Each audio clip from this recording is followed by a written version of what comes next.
যুগাবতার মহাপুরুষ সীতারাম দাস ওঙ্কারনাথ তাঁর শিষ্য ভক্তদের তাঁর অহৈতুকী অনুগ্রহ দানে কোনোদিন বঞ্চিত করেননি। শিষ্য ভক্ত যখন যেভাবে তার মধ্যে তাঁদের ইষ্টকে দর্শন করার ব্যাকুলতা প্রকাশ করেছেন, করুণাময় ওঙ্কারনাথ তখন তাঁদের ইষ্টমূর্তি দর্শন দান করে ধন্য করেছেন। এই কারণে বিভিন্ন স্থানে নির্দিষ্ট সময়ে তাকে বিভিন্ন রূপে অনেকেই দর্শন করেছিলেন। কি ছিল অলৌকিক অত্যাশ্চর্য সেই সব ঘটনাগুলি জানতে হলে ও এই চ্যানেলে নতুন হলে এখনই সাবস্ক্রাইব করুন আমাদের সাধক অলৌকিক রহস্য ইউটিউব চ্যানেলটিকে।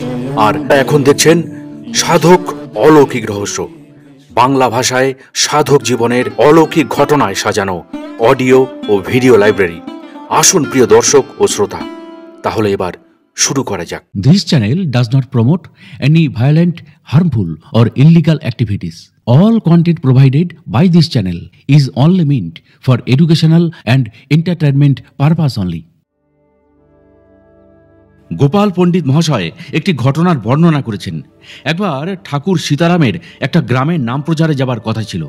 ভক্তরা বিকেল থেকে অধীর আগ্রহে তার শুভ পদার্পণের জন্য অপেক্ষা করতে থাকেন। অবশেষে ঠাকুর রাতে সেখানে এসে পৌঁছালেন। ভক্তদের মধ্যে ঠাকুর দর্শন ও প্রণামের ধুম পড়ে গেল। নামের পর ঠাকুরের ভোগ নিবেদন করা হলো। তারপর সকলে প্রসাদ পেলেন। এবার বিশ্রামের পালা। ঠাকুর সীতারাম দাস ভক্তের বাড়িতে তার বিশ্রাম ঘরে শুয়ে আছেন। তিনি সম্ভবত ঘুমন্ত অবস্থায় ছিলেন। বাড়ির গৃহিণী ঠাকুরের ঘরের সামনে প্রণাম করতে আসেন। বাবাকে প্রণাম করে মাথা তুলে তিনি দেখলেন সেখানে বাবা নেই, মা কালী স্বয়ং সেখানে শুয়ে আছেন। তিনি নিজের চোখকে বিশ্বাস করতে পারলেন না। চোখ বন্ধ করে দু হাত দিয়ে রোগড়ে আবার তাকালেন। এবারও সেই অদ্ভুত দর্শন, শ্যামা মায়ের মূর্তি।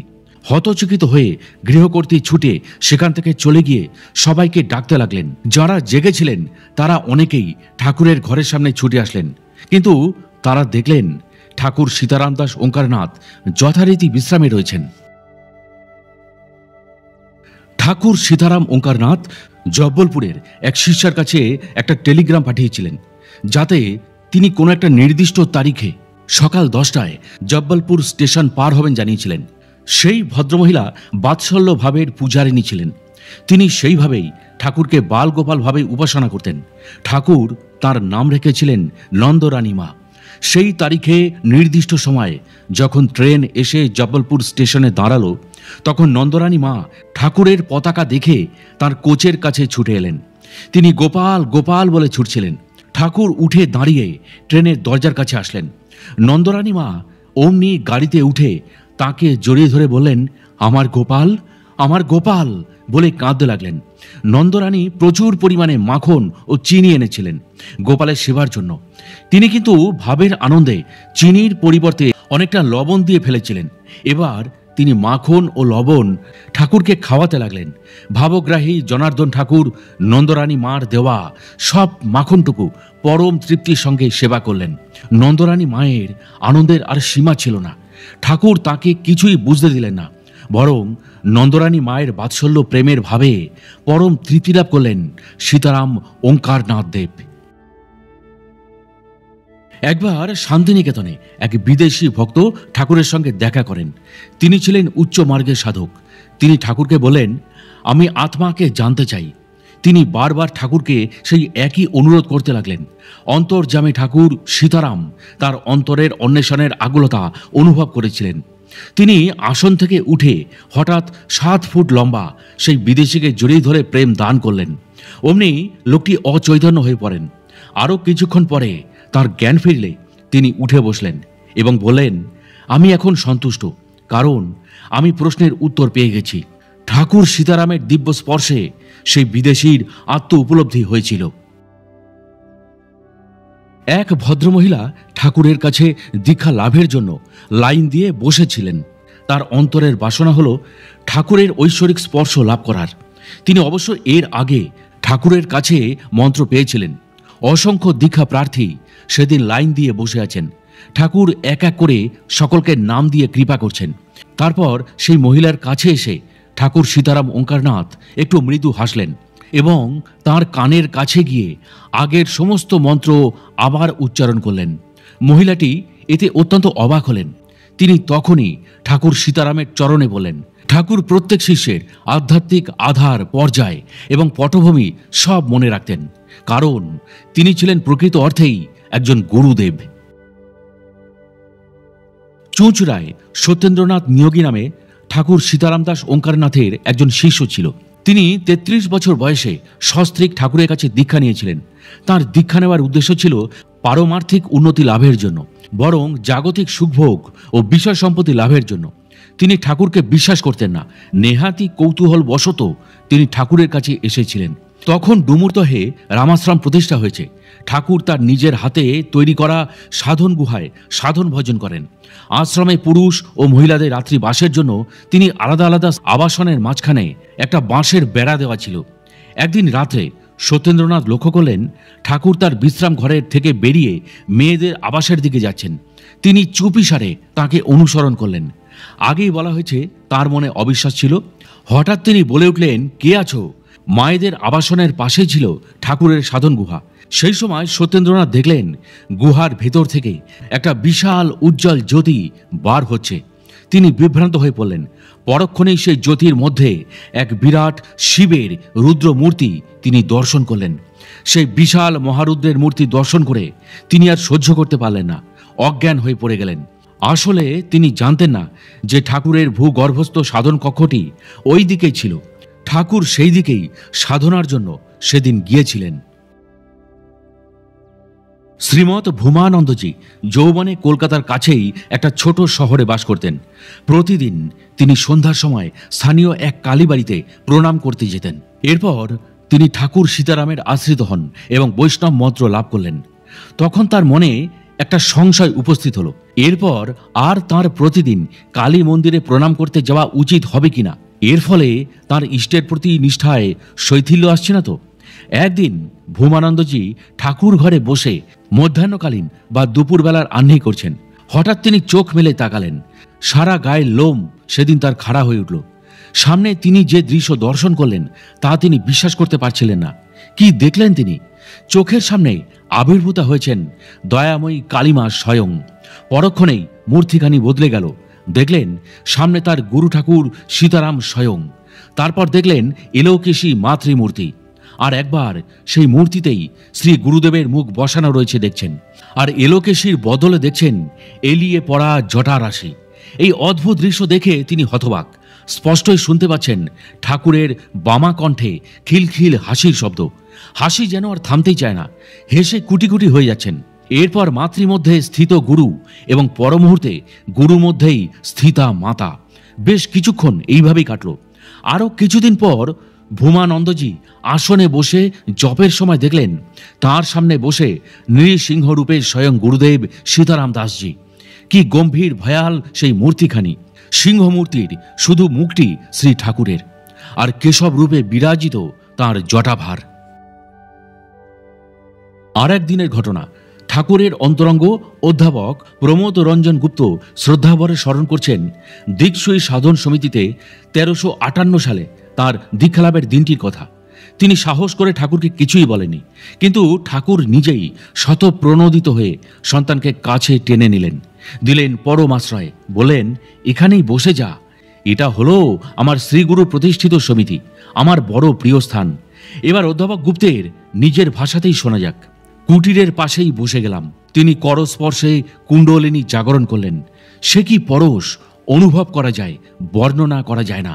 মন্ত্রদানের পর বিসর্জন মন্ত্র বললেন। বললেন, শিবের হাতে জল ঢাল। আমি জল ঢালতে যাচ্ছি, বাধা দিয়ে তিনি বললেন, ও কি, তার বাঁ হাতে দিচ্ছিস কেন? ডান হাতে দে। আমার হাত একটু সরিয়ে দিলেন। অনুভব করলাম শিব যেন কাছে বসে আছেন। ঠাকুর দেখতে পাচ্ছেন। এবার দক্ষিণার পালা। দেখি সীতারাম ঠাকুর দুটি হরিতকি হাতে করে বসে আছেন। আমার হাতে দিয়ে বলেন, নে প্রণাম কর। সন্ধ্যার সময় প্রমোদ রঞ্জন ঠাকুরকে দণ্ডবত প্রণাম করে সেদিন বিদায় নিলেন। কিঙ্কর শঙ্করনাথ লিখেছেন যে একবার ইন্দোরে এক হিন্দুস্তানি ইন্সপেক্টরের ছেলের কঠিন ব্যাধি হয়। ডাক্তারি চিকিৎসায় কোনো আরোগ্য হয়নি। একদিন তিনি ব্যাকুল হয়ে এক পাহাড়ের ওপর অবস্থিত শিব মন্দিরে চলে যান। সেখানে শিবলিঙ্গের সামনে বসে বহুক্ষণ কান্নাকাটি করতে থাকেন। মহেশ্বরের কাছে ছেলের জন্য প্রার্থনা করতে লাগলেন। সন্ধ্যার একটু আগে মন্দিরের ভেতর থেকে একটা অদ্ভুত শব্দ তিনি শুনতে পেলেন। তারপরেই তার এক অদ্ভুত দর্শন হলো। তিনি দেখলেন শিবলিঙ্গের ঠিক ওপরে তার সামনে স্বয়ং শঙ্কর দাঁড়িয়ে আছেন। তিনি এই দৃশ্য দেখে বাকরুদ্ধ হলেন। শিব বলেন, তুই কাঁদছিস কেন? আর কাঁদিস না, তোর ছেলে ভালো হয়ে যাবে। তারপরেই শিব ঠাকুর অদৃশ্য হয়ে গেলেন। এবার শিবলিঙ্গ থেকে এক সাধু পুরুষ বেরিয়ে এলেন, জটা জুটোধারী, তিলকমালা শোভিত, জোর কৌপিন পরিহিত। তার বুকে দুটি পাদুকা ঝুলছে। সেই মহাপুরুষ কাছে এসে ইন্সপেক্টরের বাঁ হাত ধরে বলেন, কাঁদছিস কেন? নাম করবি, ছেলে ভালো হয়ে যাবে। হাত ধরে পাহাড় থেকে নামিয়ে আনলেন। তখন ইন্সপেক্টর হতচকিত নির্বাক। এবার ঘরে ঢুকেই অচৈতন্য হয়ে পড়লেন তিনি। পরের দিন অফিসে এসে সমস্ত ঘটনা জানালেন তৎকালীন ইন্দোরের এসপি শ্রী নীরজাকান্ত চৌধুরীকে। নীরজাকান্ত বাবু সেই ইন্সপেক্টরকে ঠাকুর সীতারামের কাছে নিয়ে আসেন। তিনি এর আগে ঠাকুরের চরণাশ্রিত হয়েছিলেন। সীতারামকে দেখেই সেই ইন্সপেক্টর বলে উঠলেন, आप शिव है, आप शिव है, आपको हम देखा है मंदिर में, बाबा हमको कृपा करिए। যেসব মানুষ নৈতিক নিয়মের সমস্ত গণ্ডি লঙ্ঘন করে অকর্ম, কুকর্ম ও অসামাজিক কার্যকলাপে জড়িয়ে পড়েছিল, যারা সমাজে অবহেলিত ও ঘৃণ্য বলে পরিচিত হয়েছিল, তিনি তাদের প্রতিও অহৈতুকী অনুগ্রহ প্রদর্শন করেছেন। পতিত অধম জীবকে তার সম্মান ফিরিয়ে দিয়েছিলেন। তার নাম প্রেমের পরশমণির অলৌকিক স্পর্শে তারা সুস্থ স্বাভাবিক হয়ে সমাজের মূল স্রোতে ফিরে এসছে। পতিতা নারী, চোর, এমনকি খুনি ব্যক্তিও তার কৃপা লাভ করে ধন্য হয়েছিল।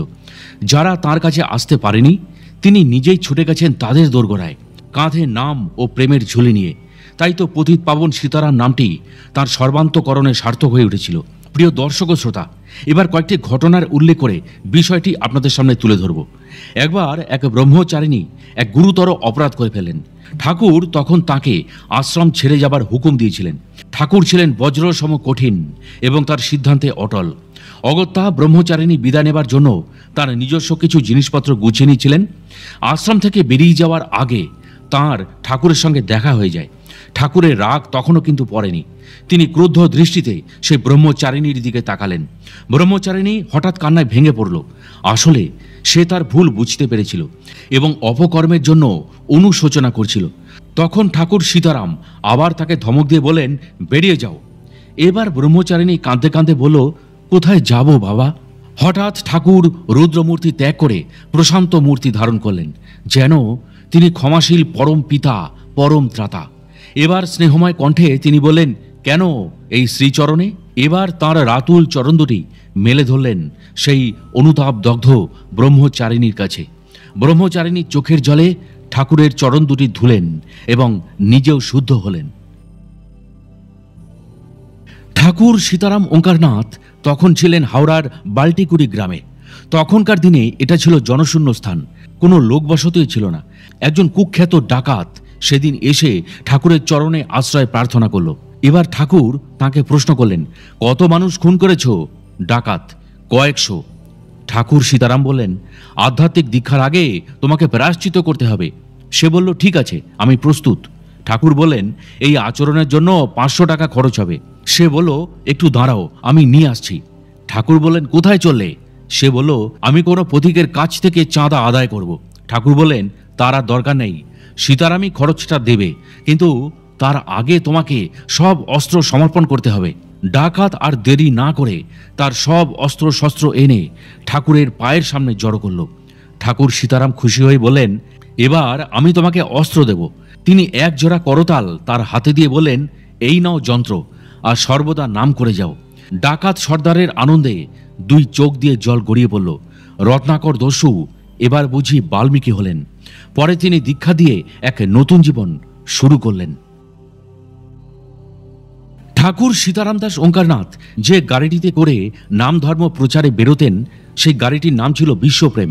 এই গাড়িটি ঠাকুরের অসংখ্য অলৌকিক লীলার সাক্ষী হয়ে আছে। ঠাকুর গাড়িতে করে যেতেন গ্রাম থেকে গ্রামান্তরে, এক শহর থেকে অন্য শহরে ঘুরেছেন। তিনি মহিমা নন্দজির সাথে পিছনের আসনে বসতেন, সামনের আসনে থাকতেন মাধব স্বামীজি। ঠাকুরের ওঙ্কার এবং স্বামীজির সন্ন্যাস দণ্ড গাড়ির মধ্যে দাঁড় করানো থাকতো। এইভাবে নামসহ আনন্দ যাত্রা চলত। একদিন ঠাকুর গাড়িতে বসে আছেন, ড্রাইভার সবে গাড়ি স্টার্ট দিয়ে কিছুটা এগিয়েছে, অমনি এক বিঘ্ন এসে উপস্থিত। কিছু অহংকারী উচ্ছৃঙ্খল যুবক ঠাকুরের পথ রোধ করে গাড়িতে থাপ্পড় মারতে লাগলো। তারা বলল, ঠাকুর সেজে গুড়গুড়ি করা হচ্ছে, খাবার দাবার আশ্রয়ের কোনো চিন্তাই নেই।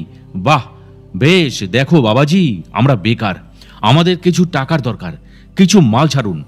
ঠাকুর গাড়ির জানলা দিয়ে উকি মেরে বললেন, দেখো বাবারা, আমার কাছে অর্থ নেই, যদি তোমরা চাও তো পরমার্থ দিতে পারি, আর যদি অর্থ চাও তবে আমি আমার ধনী সন্তানদের বলবো তোমরা যা চাও তাই দিতে। ঠাকুরের হাসি এবং অলৌকিকত্ব কাজ করছিল। যুবকগুলোর মধ্যে অদ্ভুত এক পরিবর্তন ঘটে গেল। তারা লজ্জিত হলো এবং কৃতকর্মের জন্য অনুতাপ করল। সমাজে যাদের কোনো মান সম্মান ছিল না, ঠাকুর তাদের সম্মান ফিরিয়ে দিলেন। তখন তারা ঠাকুরের চরণে এসে পড়ল এবং ক্ষমা প্রার্থনা করল। ঠাকুর সীতারাম তখনই তাদের ক্ষমা করে দিলেন। তারা আবার সমাজের মূল স্রোতে ফিরে এলো। একবার ঠাকুর সীতারাম জলপাইগুড়ির এক হরিজন পল্লীতে এসেছিলেন। তারা ঠাকুরকে আহ্বান জানিয়েছিলেন। ঠাকুর তাঁর কীর্তনের দল নিয়ে যথাসময় হরিজন পল্লীতে এলেন। নাম সংকীর্তনে পল্লী মুখরিত হয়ে উঠল। হরিজনরা এই উপলক্ষে রঙিন কাগজ ও পতাকা দিয়ে নামযজ্ঞের স্থানটিকে সুন্দর করে সাজিয়েছিল। প্রায় 200-250 নরনারী ভক্তিভরে সেদিন ঠাকুরকে প্রণাম করলেন। ঠাকুর বললেন, তোমরা আমাকে পেয়ে যেমন আনন্দিত হয়েছ, আমিও তেমনি তোমাদের সঙ্গলাভ করে আনন্দিত হয়েছি। ঠিক একইভাবে সকালে ও সন্ধ্যায় তোমরা হরিনাম সংকীর্তন করবে, তাতে তোমরা সকলেই খুব আনন্দ পাবে, আর তোমাদের কোনো কষ্ট থাকবে না। ভগবান আর ভগবানের নাম কিন্তু আলাদা নয়। ব্রাহ্মণরা কঠিন আচার অনুষ্ঠানের মাধ্যমে একটা আধ্যাত্মিক অবস্থা লাভ করে থাকে। তোমরা সকলে নাম ও সেবার মাধ্যমে সেই সুখী অবস্থা লাভ করতে পারবে। প্রভু প্রেম দ্বারাই সন্তুষ্ট হন, লড়াই করে সেই অবস্থা লাভ করা যায় না। নাম ও প্রেমের পথে সকলেরই সমান অধিকার আছে। সুতরাং যতদূর সম্ভব শুধু নামকেই ধরে থাকো, নাম সর্বদা জপ করো, তাহলে তোমরা পবিত্র হবে। তোমরা কেউ নীচ নও, কেউ উচ্চ নও। নাম নিতে নিতে তোমরাও দেবতা হয়ে উঠবে। একবার ঠাকুর সীতারাম নামের দল নিয়ে বাগড়ি গ্রামে যাচ্ছিলেন। যেতে যেতে তিনি একটা মসজিদ দেখতে পান। হঠাৎ তিনি কীর্তন বন্ধ করে মসজিদের দিকে গেলেন। তারপর শ্রদ্ধা ভরে মসজিদের সামনে প্রণাম করলেন। তখন দুজন মুসলমান ব্যক্তি এগিয়ে এসে এক হিন্দু সাধুকে মসজিদ প্রাঙ্গণে উপস্থিত হতে দেখে হঠাৎই ক্ষেপে যায়। তাদের একজন বলল, এই ওই তলোয়ারটা নিয়ে আয়। ঠাকুর কিন্তু নির্বিকার, নির্ভয়ে তিনি মসজিদের দেবতাকে স্মরণ করছেন।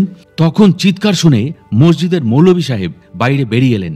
জিজ্ঞাসা করলেন, কি হয়েছে, তলোয়ার দিয়ে কি হবে? তারা জানালো, সাহেব, এই হিন্দু সাধু মসজিদকে প্রণাম করছে, তাতে মসজিদের পবিত্রতা নষ্ট হয়েছে, এখনই একে শাস্তি দেওয়া দরকার। মৌলভী ছিলেন উদারমনা ও প্রকৃত ধার্মিক। তিনি বলেন, তাতে কি হয়েছে? উনি তো হিন্দু হয়েও আল্লাহকে সেলাম জানিয়েছেন, তাতে মসজিদ অপবিত্র হয়নি, তিনি কোনো দোষ করেননি। তোমরা কি হিন্দুদের মন্দিরে গিয়ে প্রণাম জানাতে পারবে? এই হিন্দুর কাছে সব ধর্মই সমান।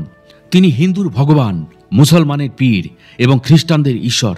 এবার তিনি ঠাকুর সীতারামকে প্রণাম জানালেন এবং ঠাকুর তাকে ভাই বলে বুকে জড়িয়ে ধরলেন।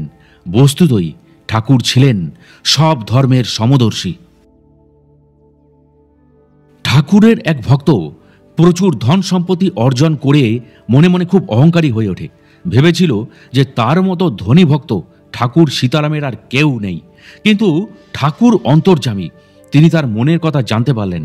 সে সবার কাছে ঘোষণা করল, ঠাকুরের ওজনের সমান ওজনের ধন ও মূল্যবান জিনিস ঠাকুরকে তিনি দান করবেন। ঠাকুর সীতারাম ওঙ্কারনাথ একটু স্মিত হেসে রাজি হয়ে গেলেন। এবারে একটা বড় দাড়িপাল্লা আনা হলো, আর একদিকে আসন পেতে ঠাকুরকে বসানো হলো, আর অন্য পাশে ধন ও অন্যান্য দ্রব্যগুলি চাপানো হলো। ক্রমে বিশাল জিনিসপত্রের একটা স্তূপ তৈরি হলো। কিন্তু অবাক কাণ্ড, শীর্ণ দেহী ঠাকুরের পাল্লাটাই ভারী হয়ে রইল। ধনী শিষ্যটি এবার লজ্জিত হলো। তখন এক বুদ্ধিমান শিষ্য একটা তুলসী পাতা এনে পাল্লার জিনিসপত্রের ওপর রাখলেন। এবার ঠাকুর সীতারামের পাল্লা হালকা হলো ও উপরে উঠে গেল। ঠাকুর সীতারাম ছিলেন দর্পহারী মধুসূদন।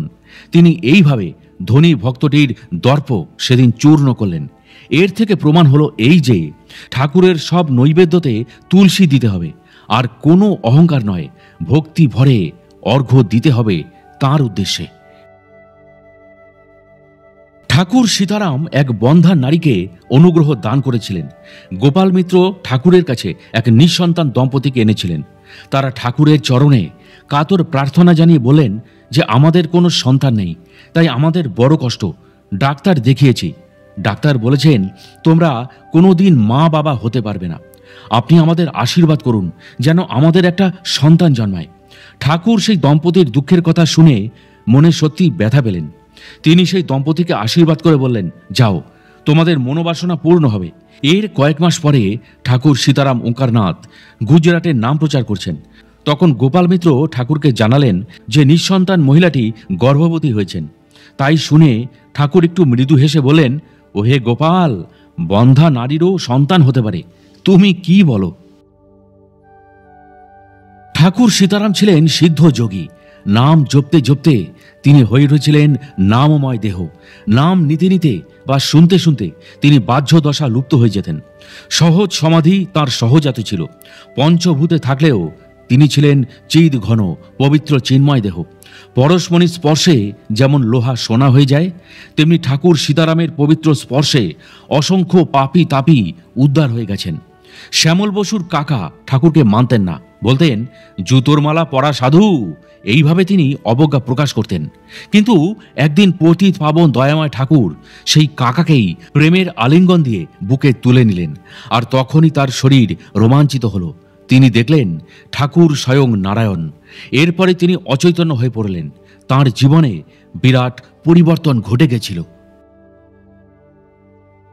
ঠাকুর সীতারাম দাস নাসিকে নাম প্রচার করছেন। তখন এক প্রৌঢ়া বিধবা দৌড়ে এসে ঠাকুরের শ্রীচরণে দণ্ডবত প্রণাম করলেন। তখন তার সারা শরীর কাঁপছিল এবং আবেগে গলার স্বর বন্ধ হয়ে আসছিল। তিনি জানালেন যে একদিন রাত্রে তিনি স্বপ্নে এক সাধুকে নামের দল নিয়ে আসতে দেখেছিলেন। সেই সাধুটিকে ঠিক ঠাকুর সীতারামের মতোই দেখতে ছিল।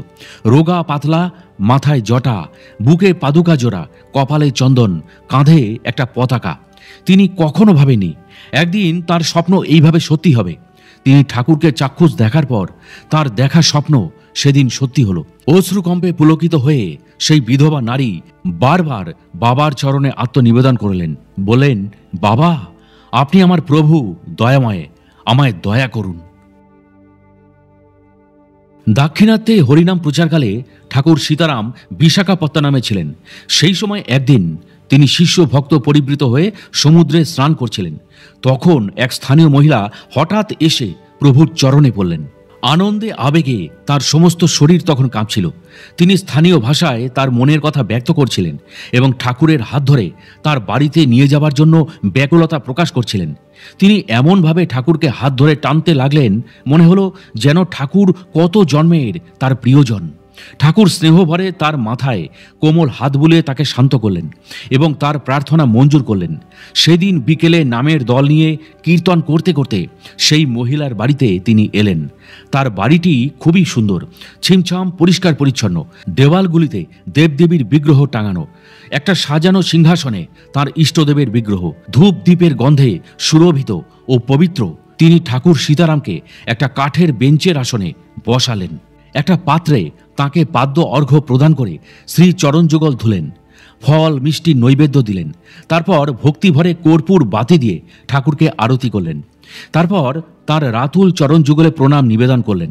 বুঝিবা তিনি ঠাকুরের চরণে আত্মনিবেদন করলেন। পরে নাম প্রচারের সময় আবার সেই ভক্তিমতী মা সেদিন এসে হাজির। ঠাকুর তার নাম জিজ্ঞাসা করলে তিনি জানালেন তার নাম পেস্টামা। তাঁর ভক্তির ভাব দেখে ঠাকুর তার নাম রাখলেন লক্ষ্মীমা। বিশাখাপত্তনমে সীতারাম সদল বলে চৌলট্টি ছাত্রাম নামের এক ধর্মশালায় উঠেছিলেন। সেখানে আর এক ধনী ব্যবসায়ী ভক্ত সীতারামাইয়া তার নিজের বাড়িতে ঠাকুরকে নিয়ে যান এবং সমুদ্র তীরে তাদের একটি বাড়িতে ঠাকুরকে সসঙ্গী থাকতে দেন। সীতারামাইয়া ঠাকুরের চরণাশ্রিত হন এবং প্রতিদিন রসদ তিনি যোগান দিতেন। সেখান থেকে গোদাবরী যাত্রার আগে সীতারামাইয়ার বাড়িতে ঠাকুর কয়েকজন ভক্তকে দীক্ষা দান করলেন। তাদের মধ্যে উল্লেখযোগ্য ছিলেন নুপুরপট্টি তাথামা ও পেন্টামা।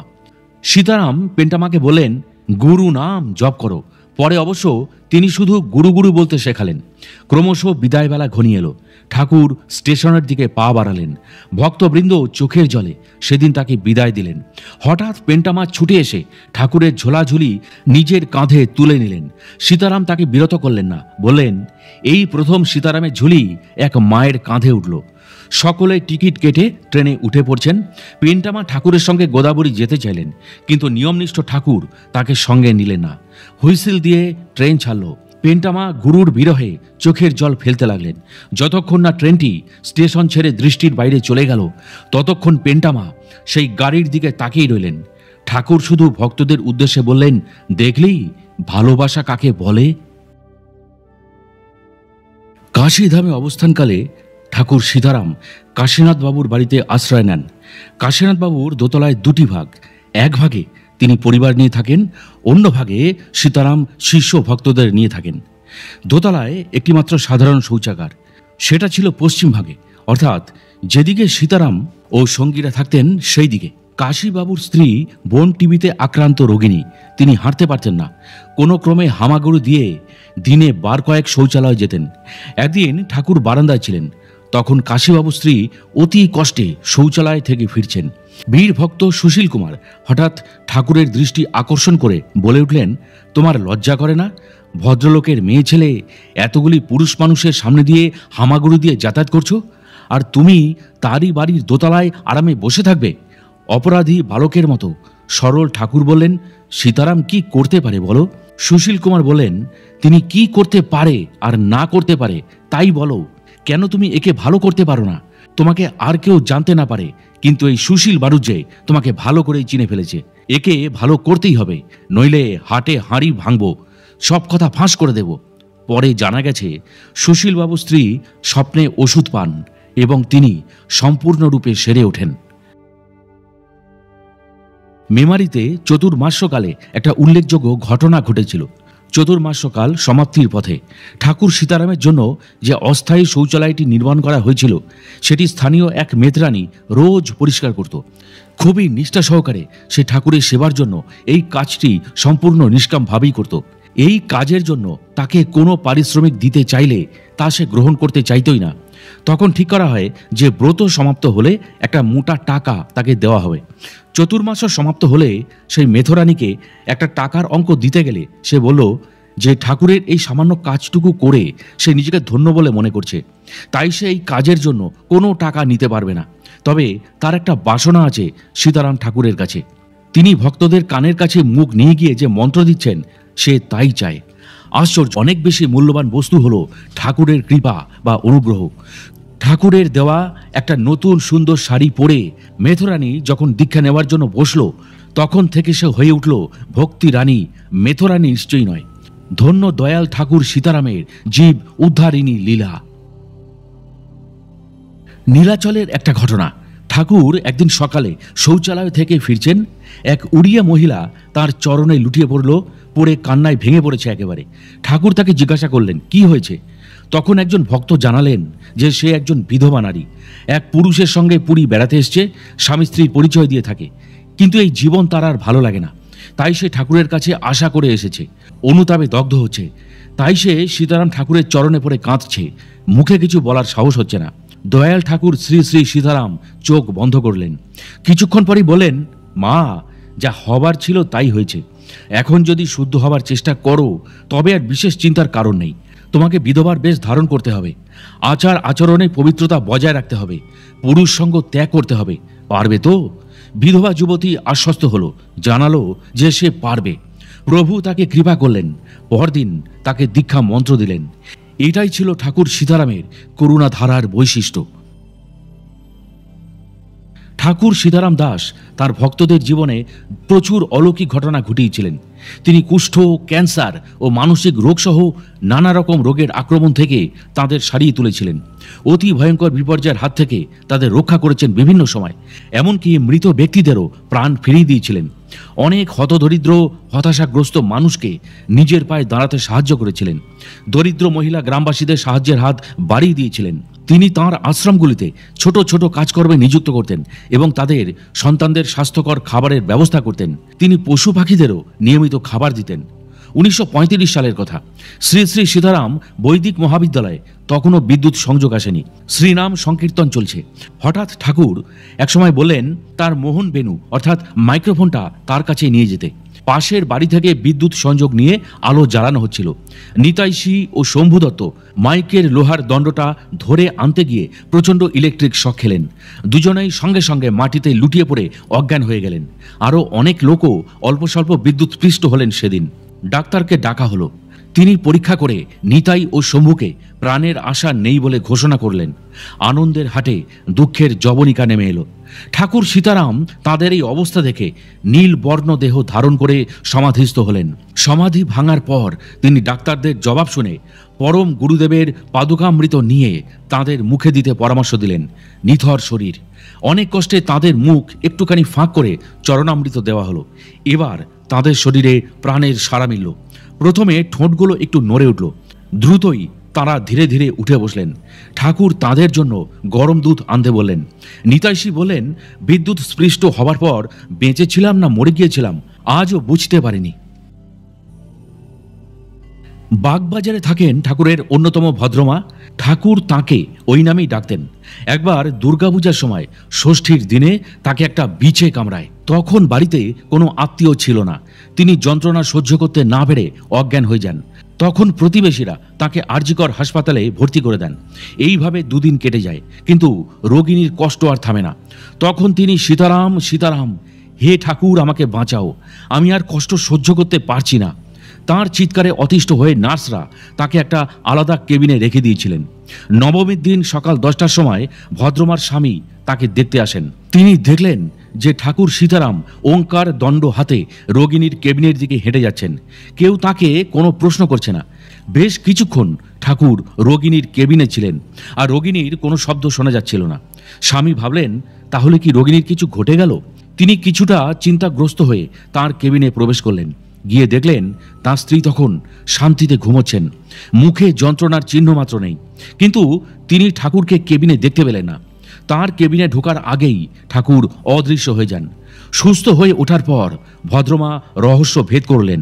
বললেন, ঠাকুর সীতারাম দাস নিজে এসে কোমল হাত দিয়ে তাকে স্পর্শ করলেন, আর সঙ্গে সঙ্গে তার সব যন্ত্রণা সেরে গেল। তিনি শান্তিতেই ঘুমিয়ে পড়েছিলেন। বলা বাহুল্য, ঠাকুর তখন আসলে কলকাতার বাইরেই ছিলেন। তরিভূষণ দিয়ে লিখেছেন যে তিনি এক ব্যবসার কাজে বাংলাদেশে গিয়েছিলেন। সেটা ছিল তখন পূর্ব পাকিস্তান। সেটা ছিল সেই মুক্তিযুদ্ধের সময়। তিনি ঘুমাচ্ছিলেন। হঠাৎ স্বপ্নে দেখলেন ঠাকুর সীতারাম তার নাম ধরে ডাকছেন। তিনি উঠে পড়লেন। ভাবলেন, বাবা এখন ভারতে, বাংলাদেশে কি করে আসবেন? তিনি ভালো করে ঠাকুরের মুখের দিকে তাকালেন।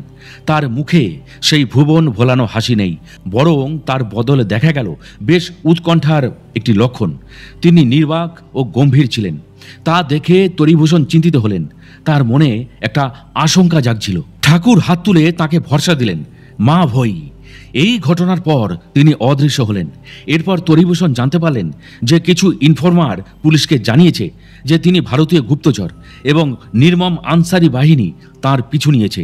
ধরতে পারলে তার মৃত্যুদণ্ড অবশ্যই হবে। তার আত্মীয়রা কান্নাকাটি করছিলেন। তরিভূষণ ভিতর থেকে শুনতে পেলেন, পালা পালা। তিনি আর দেরি না করে সোজা স্টিমার ঘাটের দিকে ছুটতে থাকেন। স্টিমার ঘাটে গিয়ে আরেক বাধা। সবে স্টিমার ঘাট ছেড়ে যাচ্ছে, কিন্তু অজানা কোনো কারণবশত সেটি আবার ঘাটে ফিরে আসলো। তখন তরিভূষণ স্টিমারে চড়ে বসলেন। এবার স্টিমারটি চলতে শুরু করলো। তিনি স্টিমার থেকে লক্ষ্য করলেন তখন প্রায় জনা 20 লোক অস্ত্র শস্ত্র হাতে নিয়ে পার থেকে চিৎকার করছে এবং বলছে, স্টিমার থামাও, স্টিমার থামাও। স্টিমারে একজন ভারতীয় গুপ্তচর আছে। কিন্তু আশ্চর্যজনকভাবে সেই শব্দ আর কেউ সেদিন শুনতে পেল না। অন্যেরা ভেবেছিল তারা সকলে সাধারণ যাত্রী। তরিভূষণ সেদিন নিরাপদে ভারতে ফিরে এসেছিলেন। এইভাবে ঠাকুর সীতারাম দাস ওঙ্কারনাথ তার ভক্তকে রক্ষা করেছিলেন নিশ্চিত মৃত্যুর হাত থেকে। সাধনানন্দ মঠে একবার একটি ঘটনা ঘটে। মঠ থেকে প্রায় 2000 টাকা হঠাৎ কেউ চুরি করে নেয়। ঠাকুর সীতারামকে খবর দেওয়া হলো। তিনি বললেন, কি আর করব, আপনারা চোরকে খুঁজে বার করার চেষ্টা করতে পারেন। কিন্তু চোরকে ধরতে পারা গেল না। হারানো টাকা উদ্ধারের চেষ্টায় কর্তৃপক্ষ দুজন যুবক ও একজন বৃদ্ধকে ধরে মারতে লাগলো। মারধরের সময় বৃদ্ধ ভক্তটি চিৎকার করতে লাগলো, বাবা সীতারাম, আমাকে বাঁচাও। ঠাকুর ঘটনাটি জানতে পারলেন। যারা মারছিল তাদের তিনি ডেকে পাঠালেন। তিরস্কার করে বললেন, বুড়ো মানুষটাকে মারার আগে তোমাদের হাত কাঁপেনি? এই দেখো, তোমাদের মারের আঘাত আমার নিজের ওপরে এসেছে। এই বলে তিনি নিজের শরীরে লাল কালশিটে পড়া মারের চিহ্নগুলি দেখালেন। ভক্তকে রক্ষা করার জন্য ভগবান সত্যি কি না করতে পারেন। এই ঘটনা কলির অবতার গৌরাঙ্গ মহাপ্রভু ও জবন হরিদাসের কথা মনে করিয়ে দেয়। মহাপ্রভু সেদিন হরিদাসের পিঠের বেত্রাঘাত নিজের শরীরেই গ্রহণ করেছিলেন। ঠাকুর সীতারাম দাস ওঙ্কারনাথ চাকরাতায় জেনারেল সুজন সিং উবানের অফিসিয়াল বাংলোতে একদিন যান। সেই সময় মিলিটারি ব্যারাকে ভারতীয় জওয়ানরা তাকে গভীর শ্রদ্ধা ও ভক্তি জানান। বলা বাহুল্য, তারা ঠাকুরের স্নেহধন্য ভক্ত হয়ে উঠেছিলেন। ঠাকুরও নানাভাবে তাদের রক্ষা করতেন। জেনারেল সুজন সিং উবান বাবার আশ্রমের পাশে সামরিক শিবিরগুলিতে এতটাই প্রভাব বিস্তার করেছিলেন যে তারা মদ্যপান পর্যন্ত ছেড়ে দিয়েছিল এবং তাদের ডিউটি শেষ হয়ে গেলে তারা নাম সংকীর্তন শুরু করত। তাদের অফিসাররা লক্ষ্য করেছিলেন যে এই সৈন্যদের শৃঙ্খলা ও কর্তব্যবোধ আগের থেকে উল্লেখযোগ্যভাবে অনেক উন্নত হয়েছিল। দেশ ও মাতৃকার প্রতি গভীর ভালোবাসার জন্য ঠাকুর সীতারাম দাস ওঙ্কারনাথ যুদ্ধের সময় অলৌকিকভাবে ভারতীয় সেনাবাহিনীকে সামগ্রিকভাবে এবং জওয়ানদেরও ব্যক্তিগতভাবে বহুবার দয়া প্রদর্শন করেছিলেন। একবার চাকরাতায় ঠাকুরের সঙ্গে সাক্ষাৎ করতে গিয়ে এক জওয়ান তাকে প্রণাম জানিয়ে বলেন, আপনি সেই সাধু যিনি ভারত চীন যুদ্ধের সময় আমাকে রক্ষা করেছিলেন। আমি যখন একটা উঁচু পাহাড় থেকে পড়ে যাচ্ছিলাম তখন আপনি আমাকে ধরে ফেলেছিলেন এবং আমার শুশ্রূষা করে আমাকে বাঁচিয়েছিলেন। তারপর আপনি আবার অদৃশ্য হয়ে যান। রামানন্দ মঠে চতুর্মাস্য চলেছে। ভক্তবৃন্দ নাম কীর্তনানন্দে মেতে উঠেছেন। নাম দান, প্রার্থনা, অন্নদান প্রতিদিন নিয়ম মতো চলছে। ঠাকুর সীতারামও ভক্তদের দর্শন দান এবং দীক্ষাদান করছেন। সবই চলছে নির্দিষ্ট ছন্দে। এমন সময় হঠাৎ এক বিষাদময় ঘটনা ঘটল। প্রতিবেশী গ্রাম থেকে এক ভক্ত নাম করতে করতে আসছেন মাঠের মধ্য দিয়ে। হঠাৎ একটা কেউটে সাপ তাকে কামড়ে বসল। সঙ্গে সঙ্গে ভক্তটির কাতর কণ্ঠ শুনে সেখানে বেশ কয়েকজন ভক্ত জড়ো হলেন। কাল সাপের বিষে তার সারা শরীর জ্বলতে লাগলো। ধীরে ধীরে লোকটি মৃত্যুর কোলে ঢলে পড়ল। শীর্ষ ভক্তরা ব্যাকুল চিত্তে ছুটে গিয়ে ঠাকুর সীতারামকে সেই দুঃসংবাদটি দিলেন। ভক্ত গতপ্রাণ সীতারাম তখনই সেখানে এসে হাজির হলেন। তিনি কোনো কথা না বলে লোকটির ক্ষতস্থানে তার কোমল হাতটি বুলিয়ে দিলেন। অমনি ভক্তটি আস্তে আস্তে সুস্থ হয়ে উঠে বসল। তার সর্বাঙ্গে বিষের জ্বালা জুড়িয়ে গেল নিমেষে। ভক্তরা ঠাকুরের দিব্য বিভূতি দেখে ধন্য ধন্য করতে লাগলেন। প্রচার বিমুখ সীতারাম বললেন, লোকটার আয়ু ছিল তাই বেঁচেছিল, এই ব্যাপারে তার নিজের কোনো হাত নেই। প্রিয় দর্শক ও শ্রোতা, আজকের এই কাহিনীটি আপনাদের কাছে কেমন লাগলো তা অবশ্যই আমাকে কমেন্ট ও লাইক দিয়ে জানাবেন। এবং এই ধরনের কাহিনী নিয়মিত যদি পেতে চান তবে অবশ্যই আমাদের সাধক অলৌকিক রহস্য ইউটিউব চ্যানেলটি একটুও মনে দ্বিধা না রেখে বা সময় নষ্ট না করে এখনই সাবস্ক্রাইব করে ফেলুন এবং পাশের বেল আইকনটিও অল করে দিতে ভুলবেন না। তাহলে আজকের মতো বিদায় নিচ্ছি। খুব শীঘ্রই ফিরে আসছি কোনো মহাত্মা যোগী পুরুষের অলৌকিক জীবন কথাকে নিয়ে।